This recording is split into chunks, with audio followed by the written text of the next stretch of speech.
आप CSIR net या IIT jam math batches online offline class join कर सकते हैं। वेबसाइट का लिंक डिस्क्रिप्शन में है। अपनी सेल्फ स्टडी और प्रैक्टिस करने के लिए हमारी बुक्स परचेस करें। आप घर बैठे बैठे CSIR नेट IIT जैम की तैयारी हमारे लेटेस्ट रिकॉर्डेड वीडियोस से कर सकते हो। लिंक डिस्क्रिप्शन में मिल जाएगा। Get 40,000 plus question bank of all the universities in India absolutely free. Download DIPS Academy mobile app from Play Store. Subscribe our YouTube channel for more learning videos and discount on video courses. अधिक जानकारी के लिए description को ध्यान से पढ़े या QR code scan करिए। क्या पढ़ रहे हैं? एक second order differential equation solve कर रहे हैं। y double dash plus a y dash plus by equal to 0। y double dash plus a y dash plus by equal to 0, या फिर यहां पे लिख सकता हूं px और यहां पे लिख सकता हूं qx, q of y equal to 0। इस पे ही हमने जनरलाइज किया रॉस्कियन और इसी पे हमने जनरलाइज किया जीरो। ठीक है, इस कंसेप्ट को तुम इस पूरे वीक पढ़ो घर पे। जिसके जो भी डाउट आते हैं, जिस भी टाइप के आते हैं, उस टाइप के मतलब तुम खुद सॉल्व करो और फिर जो नेक्स्ट वीक होगा तब तक मैं ये जो टॉपिक है ये कंप्लीट करा दूं। यहां से जनरली एक क्वेश्चन बनता, यानी कि इस वीक में मैं इस पोर्शन को कंप्लीट करा दूंगा और कंप्लीट एक क्वेश्चन आ जाएगा साथ, तो टोटल कितने क्वेश्चन हो जाएंगे? 4। उसके बाद मैं ये टॉपिक रिकॉल करा देता हूं। इसके हर टॉपिक की पूरी थ्योरी और पूरी थ्योरी पे एक एक क्वेश्चन या दो क्वेश्चन, क्योंकि ज्यादा क्वेश्चन अगर मैं कराऊंगा तो उसका बेनिफिट नहीं है। ठीक है, मैं तुम्हें सारे क्वेश्चन टेस्ट में दूंगा, तुम खुद अटेम्प्ट करना। टेस्ट में 30 क्वेश्चन होंगे, सारे जीरो जो रॉस्कियन से रिलेटेड होंगे। तुमसे कितना अप्लाई कर सकते हो? ठीक है, जितना भी इसमें जितना कंटेंट हमारे पास है, देखो अभी बुक नहीं आई है। मैंने अपने एक स्टूडेंट को बोला है IIT मुंबई में कि मुझे इस टॉपिक के जो वहां पे जीरोज पे काम कर रहे हैं, एक प्रोफेसर है, तो उन्होंने मुझे, उस स्टूडेंट ने बोला कि वो सर वहां है नहीं, अगर वहां होते, डिपार्टमेंट में आ रहे होते तो वो बुक आ जाती जीरोज के कंसेप्ट, जिसमें प्योरली बस जीरोज का कंसेप्ट है। ठीक है, और कोई कंसेप्ट ही नहीं है। उन्होंने सिर्फ सबसे ज्यादा काम रॉस्कियन और जीरोज पे किया IIT मुंबई में। ठीक है, तो वो जैम का स्टूडेंट था, लास्ट टाइम सेलेक्ट हुआ था, तो मैंने उससे बोला है अभी आई नहीं, आ जाएगी तो मैं पूरे डिटेल में जितने क्वेश्चन बन सकते हैं इतने क्वेश्चन यहां से करा दूं। ठीक है, अभी इसकी कोई प्रॉब्लम नहीं है, अभी कोई ऐसा इशू नहीं है कि समझ नहीं आया। मैं तुमसे बोला हूं ना कि क्या नाम है, पढ़ते रहना, लास्ट तक जाते जाते ओडी के सारे कॉन्सेप्ट क्लियर हो जाएंगे। तुम एक टेस्ट पे काम करना और एक कंसेप्ट पे जो थ्योरी लिखी हुई है, जबरदस्ती का परेशान होने की कोई रिक्वायरमेंट नहीं। ओडी में एक फियर होता कि sir previous year question paper देखते तो 3 क्वेश्चन अटेम्प्ट होते हैं, छोड़ के चलते हैं ओडी को। मैं कह रहा हूं ना कि ओडी छोड़ के नहीं चलना, ना ओडी छोड़ के चलना, ना पीडी छोड़ के चलना, क्वेश्चन जरूर अटेम्प्ट हो जाएगी फाइनली। और फाइनली या तो तुम इन 6 मंथ्स पढ़ लो, अब तो पढ़ भी सुबह से लेके शाम तक रहो अब तो शाम को 5 बजे जाते हो घर। कल देख रहा था तो इतना तो मैं कभी नहीं पढ़ता था, क्लास में बैठ ही नहीं सकता तो या तो अभी 6 मंथ पढ़ लो, अगर जिसका 6 मंथ में सिलेक्शन नहीं हुआ ना, उससे नेक्स्ट 1 ईयर वेट करना पड़ेगा। देख लो, हम बोलते हैं कि 6 मंथ्स वेट करते हैं, वो 6 मंथ्स वेट नहीं करते, टोटल 1 ईयर वेट करते हो। 6 मंथ्स एग्जाम के लिए, उसके 3 मंथ्स रिजल्ट के लिए और 2 मंथ्स किसी PhD के लिए, कहीं सिलेक्शन के लिए। तो देखने में लगता है ये छोटा टाइम है, तो थोड़े से टाइम के लिए जो ये FB और WhatsApp है, इनसे थोड़ा डिस्टेंस बना लो। मतलब अगर जो तुम्हारी फ्रेंड सर्कल है या जो भी है, वो तब भी रहेगा जब तुम सिलेक्शन ले लोगे। ठीक है, अगर सिलेक्शन नहीं हुआ तो कोई याद नहीं रखता साथ में। बोलते हैं ना कि क्या नाम है, बहुत सारे दोस्त होते हैं, ये सब खड़े हो जाते हैं या गप्पे मारते रहते हैं। अगर बातें क्या करो तो क्वेश्चन का डिस्कशन के लिए, जब तुम सामने वाले के साथ क्वेश्चन बोलोगे ना या क्वेश्चन डिस्कशन करोगे तो तुम्हारे बहुत सारे पॉइंट डिस्कस होंगे। इतनी छोटी छोटी प्रॉब्लम, इतनी छोटी छोटी मिस्टेक क्लियर हो जाएंगी जो तुम्हें कभी समझ नहीं आ रही होंगी। क्लास में बोलने से कई सारे डाउट्स ऐसे होते हैं। देखो मैं तुम्हें बताता हूं कि जो पहली बार मैंने वो क्वेश्चन कराया था जीरोज का, जिसमें ये क्वेश्चन था कल जो जिसे मैं करा रहा था जीरोज का क्वेश्चन नंबर 11, तो मैं क्लास में ये करके चला गया था y ऑफ 0 इक्वल टू 1 और dy upon dx y of 0 equal to 1। उससे पहले मैं एक एग्जाम्पल करा रहा था और मैंने उसका टिक कर दिया आंसर, कि इसका आंसर क्या होगा, थर्ड भी आंसर होगा। फर्स्ट टाइम में थर्ड आंसर दिया था ना कि फाइनाइट जीरोज होंगे। एक बच्चे ने क्लास में आके बाहर आके बोला कि सर तुम ये कर रहे हो, हाँ, और सही में वो गलत था। जो मैंने वो कंसेप्ट बताया तुम्हें वो गलत था भी, ऐसा नहीं कि गलत नहीं था, ठीक है। तो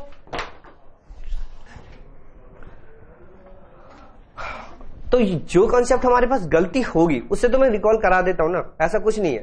तो इस कंसेप्ट को पहले मैं भी नहीं जान रहा था, मेरे को एक आंसर याद था बहुत टाइम्स पहले से, और उस क्वेश्चन में ये था कि ये जो ग्राफ है वो माइनस था शायद, वहां पे और इन्फॉर्मेशन थी, तो उसका आंसर जो फाइनाइटली मैनी जीरो जाएगा वो पॉसिबल ही नहीं, ठीक है। डिक्रीजिंग ग्राफ हुआ तो स्टेट थ्रू आउट डिक्रीज करेगा तो उसके पास तभी जीरो जब वो जीरो गिव इन कर दे।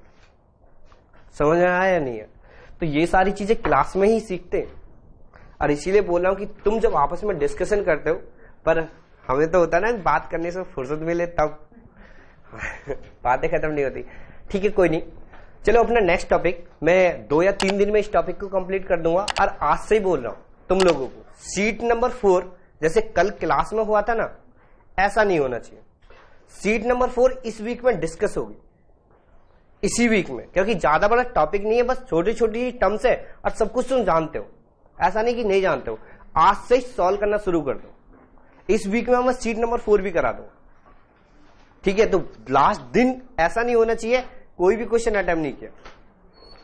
चलो तो लिखो next topic, linear differential equation, linear differential equation with constant coefficient. Linear differential equation second order, लिख लो second order linear differential equation with constant coefficient.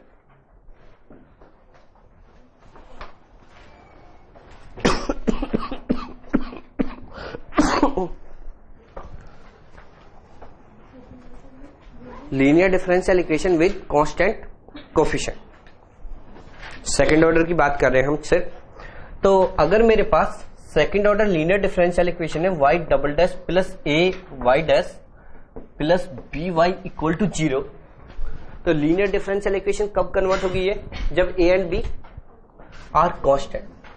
तो where a and b are constant, a and b are constant. अगर मैं इस differential equation को standard form में convert करता हूं तो हम यही तो लिखते हैं D square plus A D plus B into Y equal to 0, D square plus A D plus B Y equal to 0। और अब इसकी ऑक्सिलरी इक्वेशन क्या लिखते हैं हम, M square plus A M plus B equal to 0। ये topic सबसे आसान है, इस टॉपिक से एक क्वेश्चन बनेगा, और जब भी क्वेश्चन बनेगा वो रियल एनालिसिस के उसे चारों ऑप्शन रियल एनालिसिस से रिलेट होंगे, या तो पीरियोडिक पूछेगा, बाउंडेड पूछेगा, या फिर मैक्सिमम पूछेगा, या मिनिमम पूछेगा, या फिर सॉल्यूशन पे ऑब्जर्वेशन कराएगा। सबसे आसान टॉपिक ऑर्डिनरी डिफरेंशियल इक्वेशन का यही है, और एग्जाम में ये क्वेश्चन अटेम्प्ट नहीं होने का। चलो एक्सिलरी इक्वेशन, अब एक्सिलरी इक्वेशन आई मेरे पास M square plus A M plus B equal to 0। तो इस पे 3 केस बनते हैं या नहीं बनते? बेसिकली तो एक्स में एम में क्वाड्रेटिक है, अगर एम में क्वाड्रेटिक है तो इसके 3 केस बनते हैं, discriminant A square minus 4b greater than 0, discriminant A square minus 4b less than 0, और D equal to A square minus 4b less than 0। अब सॉरी गलती कर दी, A square minus 4b equal to 0। तो अगर मैं फर्स्ट केस डिस्कस करता हूं यहां से कि A square minus 4b greater than 0, तो इस जो second order constant coefficient quadratic equation है, इसके पास कैसे रूट्स होंगे? तो if roots are real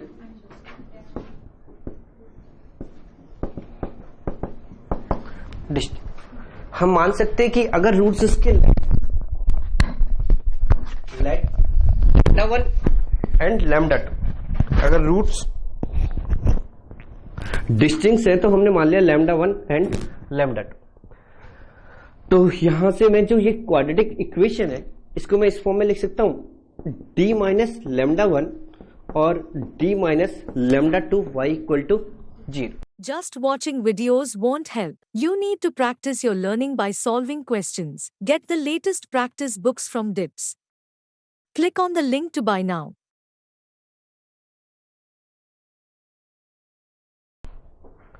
D minus lambda 1 और D minus lambda 2 y equal to 0। अब मुझे ये इक्वेशन सॉल्व करनी है, मुझे इसका सॉल्यूशन हम नहीं जानते कि इसका सॉल्यूशन कैसे मिलेगा। अभी जैसे तुम पढ़ के आए हो कि अगर ये रूट्स हैं तो y of x equal to हम लिख देते हैं ना c1 e की power lambda 1x plus c2 e की पावर लैम्डा 2x। हमें ये मालूम भी तो होना चाहिए कि ये आया कहां से, और इसी पर हम ऑब्जर्वेशन भी करेंगे लास्ट तक। मैं कुछ नहीं करूंगा, एग्जाम्पल बहुत कम कराऊंगा, लेकिन क्वेश्चन की ऑब्जर्वेशन यहीं से जो जनरल सॉल्यूशन आएगा उससे करेंगे। तो d minus lambda 1 d minus lambda 2 y equal to क्या गिवन है 0।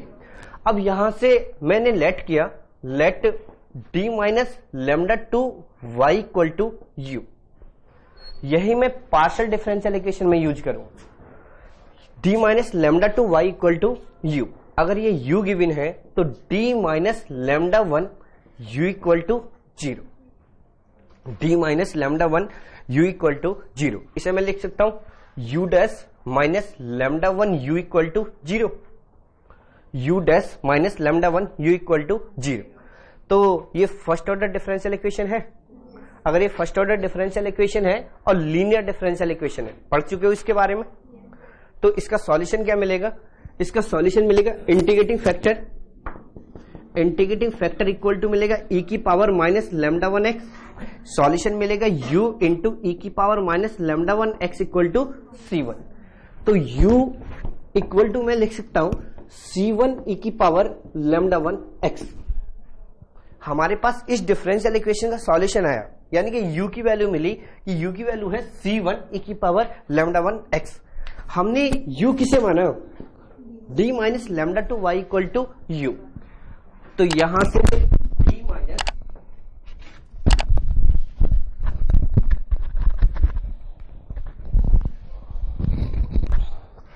d minus lambda 2 y equal to c1 e की पावर लैम्डा 1x से लिख सकते हो। यहां से इसे y dash plus lambda 2 y equal to c1 e की पावर लैम्डा 1x। तो यहां से इंटीग्रेटिंग फैक्टर e की पावर माइनस लैम्डा 2x और y इंटू e की power minus lambda 2x equal to c1 integration c1 e की power lambda 1x into e की power minus lambda 2x into dx plus c2। तो y into e की power minus lambda 1x equal to c1, इसको लिख सकता हूं e की power lambda 1 minus lambda 2x upon lambda 1 minus lambda 2 plus c2। e की power lambda 1x से divide कर दो 2। तो y इंटू c1, या फिर इसे एक न्यू कांस्टेंट c1 मान लेता हूं, फिर से जो ये कांस्टेंट है यहां पे c मान लेते हैं, तो c1 और यहां से आ जाएगा e की power lambda 1x plus c2 e की पावर लैम्डा 2x। यही तो हम सॉल्यूशन लिखते हैं। अब जब पहले तो अभी तो हम सेकंड ऑर्डर डिस्कस कर रहे हैं, सेकंड ऑर्डर के बाद हम जनरलाइज किसके लिए करेंगे? एन ऑर्डर के लिए।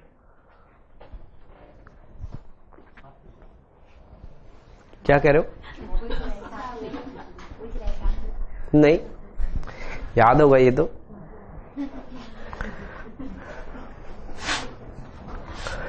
आ जाओ, रुक जाओ, बस कल तक मैं कंप्लीट ठीक हो जाऊंगा।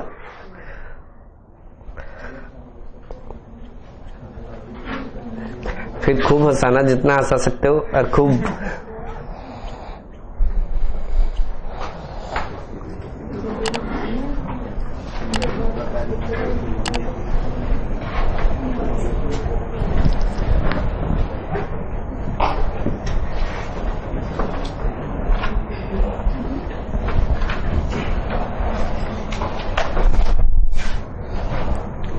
छाप लिया नहीं?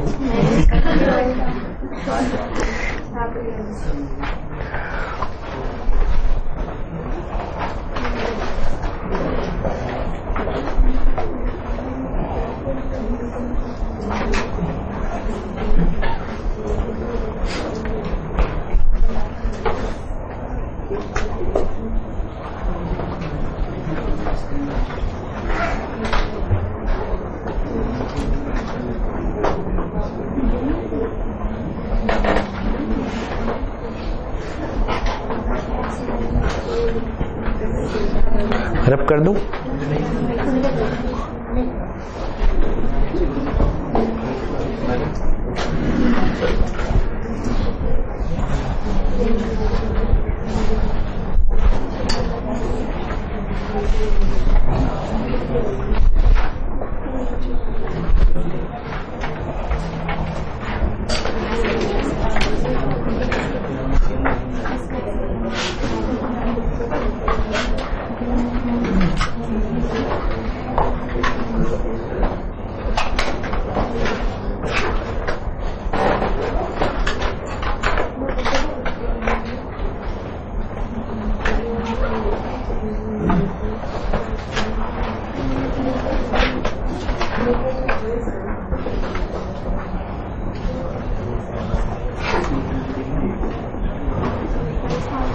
छाप लिया? तो second point A square minus 4b equal to 0, A square minus 4b equal to 0, तो roots are real and equal. अगर रूट्स रियल एंड इक्वल है तो जो गिवन डिफरेंशियल इक्वेशन है मैं उसे लिख सकता हूं d minus lambda whole square y equal to 0, d minus lambda whole square y equal to 0। तो ये equation d minus lambda into D minus lambda Y equal to क्या मिलेगा? 0। डी माइनस लैम्डा और D minus lambda Y equal to 0। तो फिर से वही you let कर सकते हो, तो साथ साथ करते रहो, ऐसा नहीं कि टफ है अभी। तो D minus lambda U equal to 0, हमने लेट किया D minus lambda Y equal to U. तो यहां से डी माइनस या फिर U dash minus lambda U equal to 0, तो डायरेक्ट लिख देता हूं u इक्वल टू क्या मिला था? c1 e की power lambda x, c1 e की power lambda x।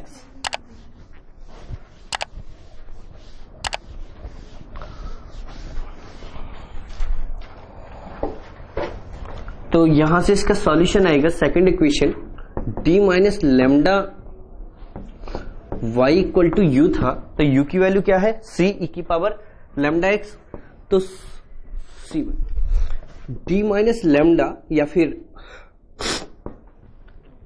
y dash minus lambda y equal to लिख सकता हूं c1 e की power lambda x, c1 e की पावर लैम्डा x। तो इंटीग्रेटिंग फैक्टर e की पावर माइनस लैम्डा x, तो y into e की power minus lambda x equal to integration c1 into D X plus c2, तो y into e की power lambda 1 x plus c1 x plus c2, तो y equal to क्या मिल गया?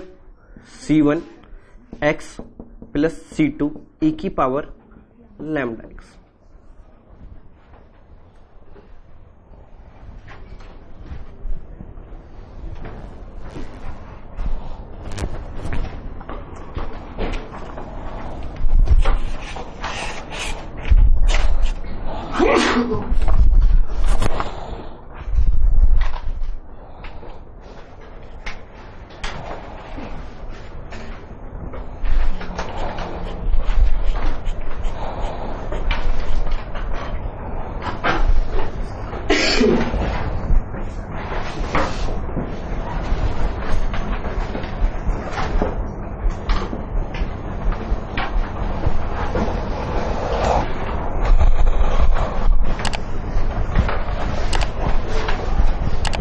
ये note किया?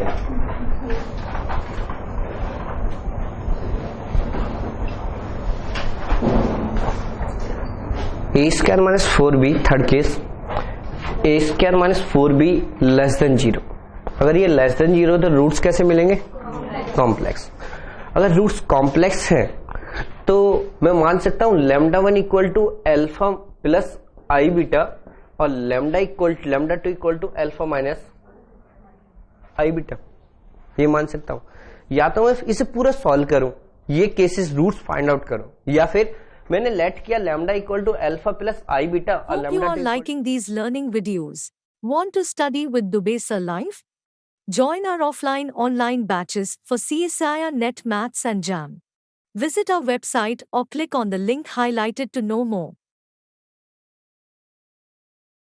और lambda 2 equal to alpha minus I beta. अगर ये मैं लेट कर रहा हूं तो लेट करने के बाद में जो ये सॉल्यूशन है ये बेसिकली तो डिस्टिंक्ट ही है ना, लैम्डा 1 नॉट इक्वल टू क्या है, लैम्डा 2। तो अगर ये lambda 1 not equal to lambda 2 है तो जो मेरा फर्स्ट केस है उसी केस से रिलेट हो जाएगा, नहीं हो जाएगा। तो यहां से मैं लिख सकता हूं फर्स्ट केस में सॉल्यूशन था y of x equal to c1 e की power lambda 1x plus c2 e की पावर लैम्डा 2x। तो लैम्डा 1 और लैम्डा 2 की वैल्यू पुट कर सकते हो। तो यहां से इसकी वैल्यू क्या मिलेगी, y of x equal to c1 e की power alpha plus i beta x plus c2 e की power alpha minus i beta x।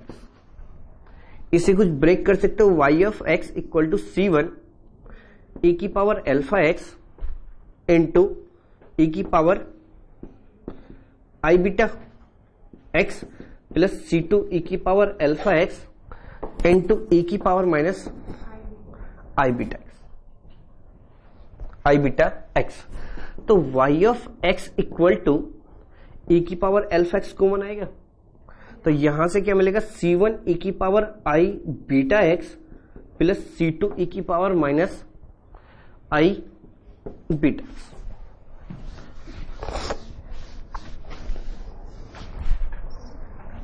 यहां से मैं लिख सकता हूं y of x equal to e की पावर अल्फा x और c1 इसको e की पावर i बीटा x को लिख सकते हो cos beta x plus i sign beta x। अभी तो बहुत टाइम पड़ा शाम तक, अभी से क्यों सोच रहे हो ऊपर देख के, मतलब बोलता नहीं हुआ क्लास में कि क्लास में बैठे होते लेकिन सोच के ही और होते हैं।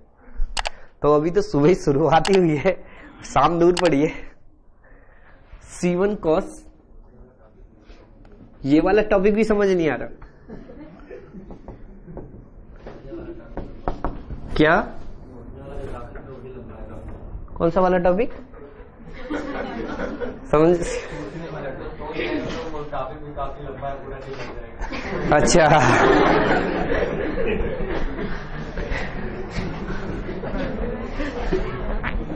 सही में तुम ज्यादा ही स्मार्ट हो।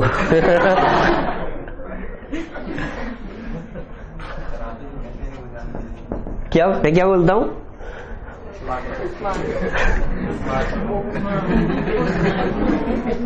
चलो अभी पढ़ लो, अभी 2 घंटे काटने भी है तुम्हें।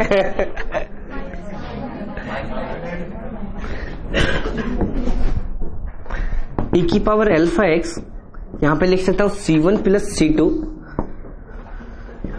cos beta x plus c1 minus c2i और इसे लिख सकता हूं साइन बीटा x। क्या बोल रहे हो, हाँ मैंने गलत लिख दिया i। तो यहां पे मैं लिख सकता हूं y of x equal to e की पावर अल्फा x और इसे लिख सकता हूं c1 cos beta x plus c2 एक c a लिख सकता हूं और इसे क्या लिख सकता हूं b साइन बीटा x। इसे एक कांस्टेंट मान लिया और एक इस क्वांटिटी को एक न्यू कांस्टेंट मान लिया b।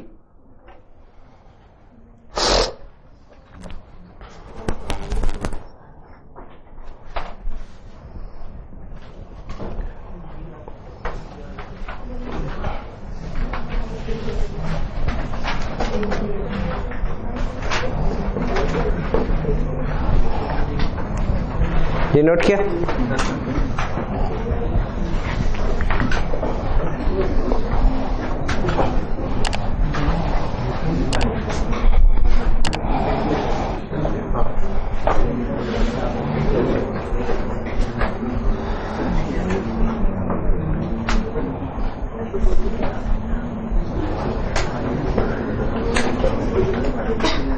नोट किया नहीं, लिखो क्यों, कांस्टेंट मान सकता हूं हाइट और वो कांस्टेंट b हो गया। अब यहां से एक जनरल रिजल्ट बन सकता है कि ये जो a और b है इसके सॉल्यूशन में क्या मिलता है, कॉम्प्लेक्स कांस्टेंट मिलता है। तो यहां से ऐसा कोई क्वेश्चन पूछा नहीं जाता जनरली, लेकिन फिर भी हम बोल सकते हैं कॉम्प्लेक्स कांस्टेंट। b कैसा कांस्टेंट होगा, कॉम्प्लेक्स। अब देखो मेरे पास सेकंड ऑर्डर डिफरेंशियल इक्वेशन है y double dash plus A Y dash plus B Y equal to 0। हमने इसका सॉल्यूशन फाइंड आउट किया, साइड में लिख रहा हूं और बाकी जो भी ऑब्जर्वेशन करूंगा इस सॉल्यूशन के अकॉर्डिंग करूंगा। हमने जब फर्स्ट केस सॉल्व किया तो फर्स्ट केस में सॉल्यूशन मिला y of x equal to e की power lambda 1x plus c2 e की power lambda 2x, lambda 1 not equal to lambda 2।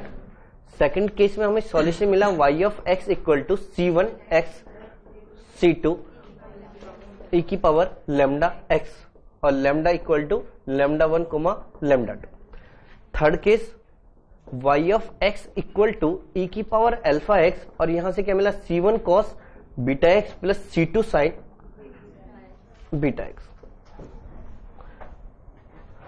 y of x equal to e की power alpha x c1 cos beta x plus c2 sine beta x। ये equation जो हमें given equation है ये homogeneous है या non homogeneous? Homogeneous. Homogeneous equation के पास ऑलवेज ट्रिवियल सॉल्यूशन एग्जिस्ट करता, y of x equal to 0। तो y of x equal to 0 इसका बाउंडेड सॉल्यूशन होगा या नहीं होगा? y of x equal to 0 second order homogeneous differential equation का बाउंडेड सॉल्यूशन है या नहीं है? बाउंडेड का डेफिनेशन तो याद होगी, तो ये बाउंडेड है। अब वो कैसा सॉल्यूशन है? Trivial solution. अब मैं तुमसे यहां से डिस्कस कर रहा हूं, मेरे जो भी इस डिफरेंशियल इक्वेशन के सॉल्यूशन आएंगे वो इन तीनों केसेस में आएंगे। जो मेरे पास इक्वेशन का सॉल्यूशन का फॉर्मेट आएगा बेसिकली तो यही आएगा। क्या सॉल्यूशन इस केस में इस केस में बिलोंग करेगा तो कभी भी बाउंडेड मिलेगा? इस केस में e की पावर कैसा है? e की पावर लैम्डा 1x और e की पावर लैम्डा 2x और e की पावर x और e की पावर माइनस x टाइप की फंक्शन मिलेंगी। क्या वो बाउंडेड सॉल्यूशन है? बाउंडेड फंक्शन है? तो वो बाउंडेड तो नहीं है। तो कभी भी इस केस में अगर सॉल्यूशन मिलेगा तो क्या वो बाउंडेड होगा? इस केस में सॉल्यूशन होगा तो क्या वो बाउंडेड होगा? अगर इस केस में सॉल्यूशन हुआ तो वो बाउंडेड होगा, लेकिन कंडीशन क्या है? जब अल्फा क्या हो जाए? 0 हो जाए। अगर अल्फा 0 हो गया तो इस केस में हमें सॉल्यूशन कैसा मिल जाएगा? बाउंडेड मिल जाएगा। ये चीज समझ आ रही है नहीं आ रही है? तो इसमें नोट करके लिखो 3 पॉइंट्स। नोट फर्स्ट पॉइंट में लिखो y double dash plus a y dash plus b y equal to 0 always has a bounded solution, always has a bounded solution, always has a bounded solution which is y of x equal to 0, always has a bounded solution which is y of x equal to 0, which is y of x equal to 0।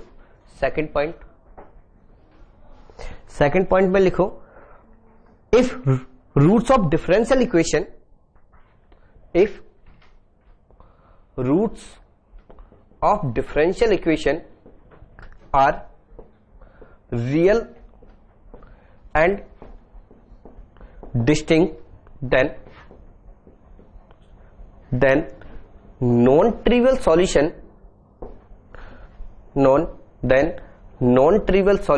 is always कैसा हुआ?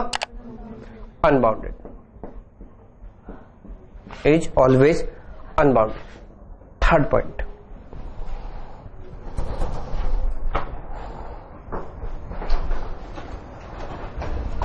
Third point में लिखो find the condition on a and b, find the condition on a and B,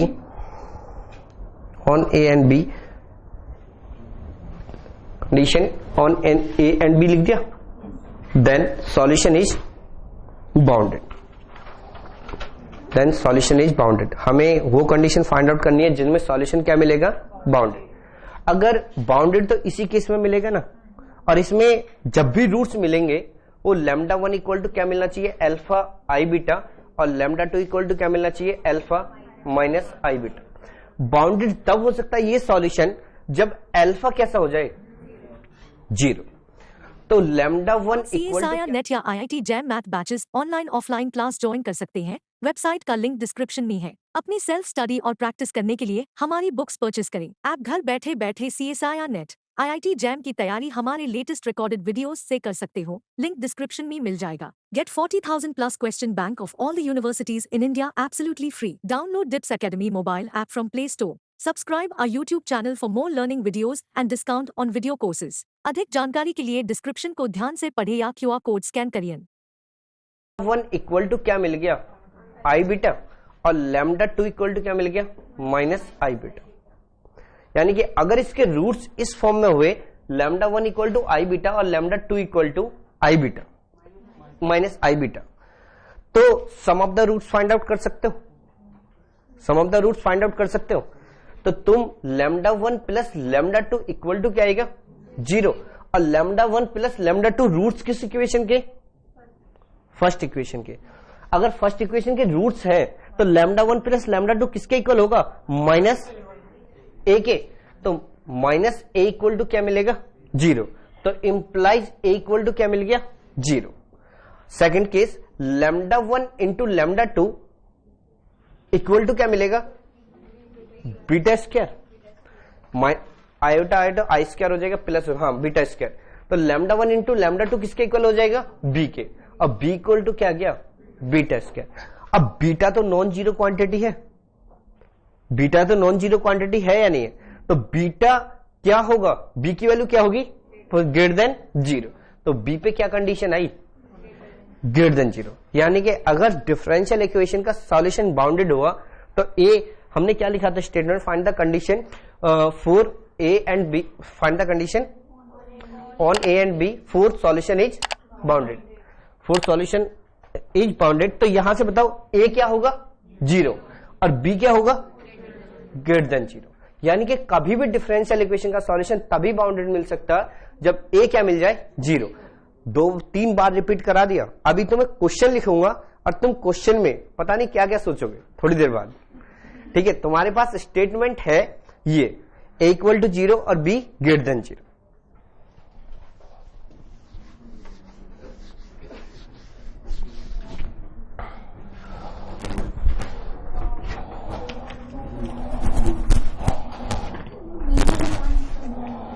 नीचे वाला